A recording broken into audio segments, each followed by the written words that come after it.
Assalamu alaikum wa rahmatullahi ta'ala wa barakatuh. Hello everyone. I believe you're all doing well.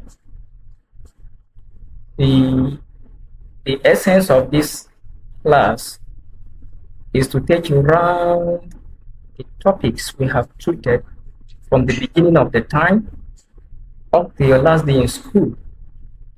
But before I start, I would like you to bring out your textbooks as well as your exercise books because it will help a lot. I'm sure you have done that. Good.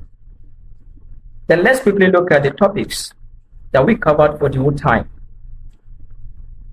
If you could recall, in week 1, we looked at integrity. That is, integrity we use week 1 and 2 to discuss about integrity. Then in week 3, we look at contentment. Then in week 4, we look at discipline. Week 5, courage. Then in week 8 and 9, we look at the relationship between the 3 tiers of government, that is, the federal, state, and local government. So now let's take these topics one by one.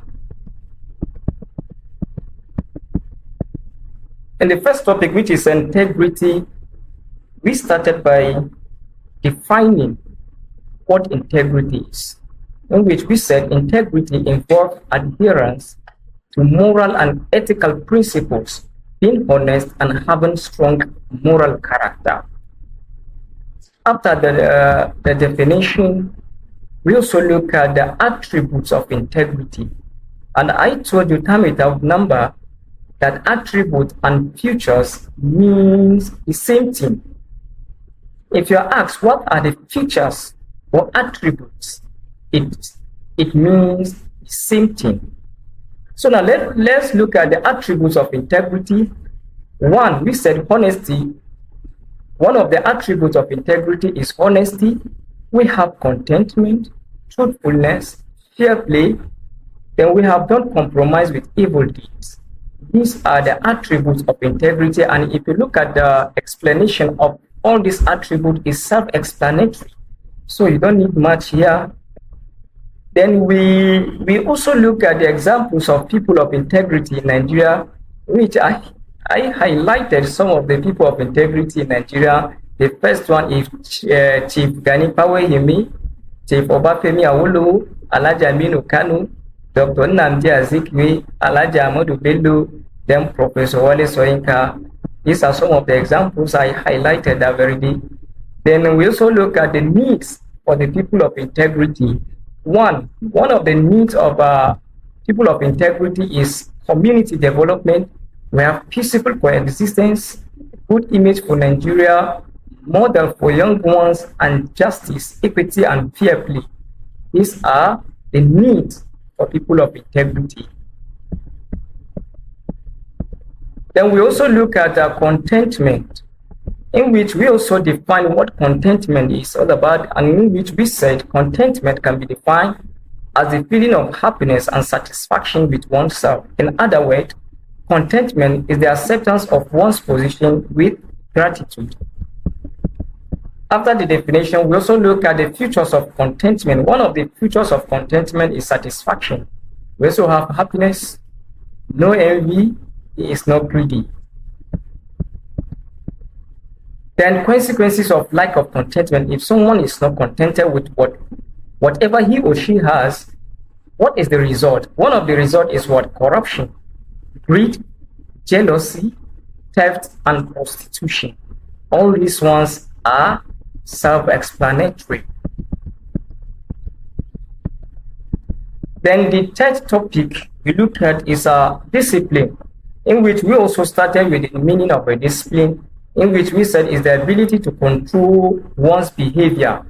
Discipline can also be described as the training of our minds in order to control our behavior in a particular direction we desire. after the definition, we also look at the attributes of a disciplined person. What are the attributes? If a person is disciplined, what are his attributes? One of the attributes is self-control, obedience, respect for constituted authority. Then we have punctuality. Then an honest and a truthful person, we also have moderation. These are the attributes of a disciplined person. Then we also look at courage. Under this very important topic, we started by defining what courage is all about, in which we say courage is the ability to do something dangerous or difficult without fear. Or in other words, courage is bravery. It is the ability to face opposition, barrier, and hardship without fear. Then we look at the types of courage. If you could recall, I highlighted 5 to 6 types of courage. The first one is physical courage. We have moral courage, spiritual courage, intellectual courage. Then we have social courage. These are the types of courage we have. Then we also look at the attributes of courageous people. One of the attributes of courageous people is commitment, endurance, determination, diligence, and bravery.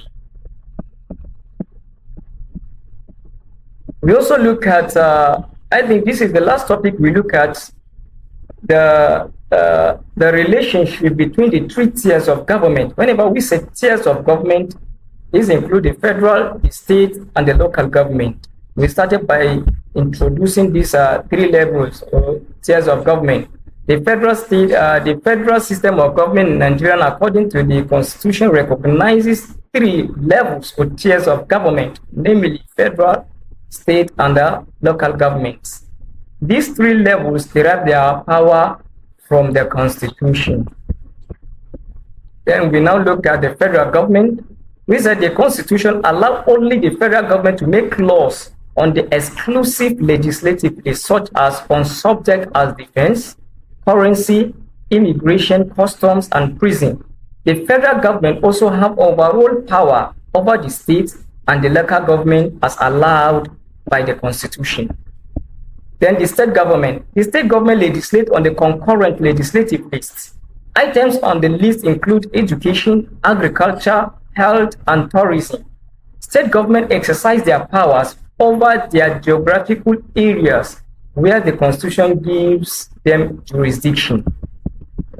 Then the last level or tier of government, which is the local government, we say the local government are the nearest to the people. They provide services as allowed by the Constitution for the social and economic development of their areas. For example, local government take care of the market stalls, motor parks, and cemeteries, naming of roads, as well as registration of birth, death, and marriage. Then we now look at the relationship between the 3 tiers of government. One of the relationship is constitutional provision. The constitutional provision, we also have lawmaking, we have revenue allocation. These are the relationship between these 3 tiers or levels of government. Then let's look at the difference between these 3 levels of government. One of the difference is power to make laws, laws enacted, head of government, tenure of office of the head of the 3 tiers, the level of government. I think that's where we stop for the whole time. What I would advise you to do is you go through your textbooks, most especially the topics we have covered for the time. Under each topic, there are objective questions attached to each topic. So I would advise you to go through these objective questions. And for those of you that score 0, please do well to correct all those zeros and hammer on them, because 75% of your questions will come up from that objective questions. Please go through your books, stay glued to your textbooks, exercise book, and shall be well with you. With this, I think I will end my session here by saying Subhanakallahumma wa bihamdik. Ashhadu an la ilaha illa anta nastaghfiruka wa natubu ilayk. If I have any question, you can drop it at the comments section.